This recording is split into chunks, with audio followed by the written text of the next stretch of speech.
A few months ago, a local family suffered a heartbreaking tragedy with their teenage son's death. Now they're telling his story and hoping to use it to do good for others.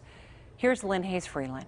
Frank and Carrie Bacco have just created the Dalton Bacco Living the Dream Fund. It's a nonprofit organization that will raise money for scholarships or a day of fun for a child in foster care.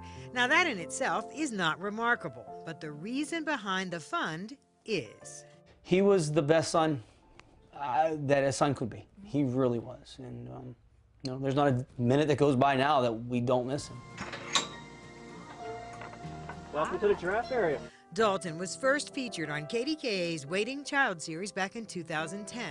For Frank and Carrie Bacco, it was love at first sight. I looked at Carrie and I went immediately to get the phone and I started calling to find out more about Dalton because we fell in love with him instantly.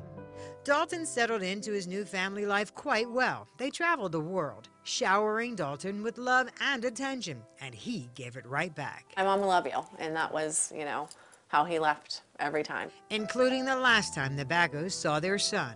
Now, 6.5 years later, at the age of 19, Dalton was just finishing his first year at Carlow University. The student fell from this balcony on the top floor of the University Commons building to the ground below in the very heart of the Carlow University campus. I was at a track meet, coaching at North Allegheny at a track invitational, and I received a phone call. That day, knowing and hearing the news, and I knew something was wrong. As his mom, I knew something was wrong, and I think I knew in my head that I would probably never see him again, and he would never talk to me. That little boy that captured their hearts as a waiting child, now a young man with a bright future, had, for whatever reason, taken his own life on his college campus. May 3rd. It wasn't Dalton Bacco that day. It was some of the trauma, I think, just came back. Because Dalton Bacco would never. Loved life. He loved it. Loved life. Loved life. The Baccos have found personal ways to remember their son. Tattoos that say, "I love you, Mom. I love you, Dad," in Dalton's handwriting. And throughout their home, reminders of the boy who brought so much joy to their lives. The first one is the first day we met him. This middle picture is the day of his adoption in the courthouse, and the right picture is the picture of his adoption party. These are all the flowers from his funeral. I see it every day I'm coming down. But the Baccos wanted to do more to make sure Dalton's legacy would live on.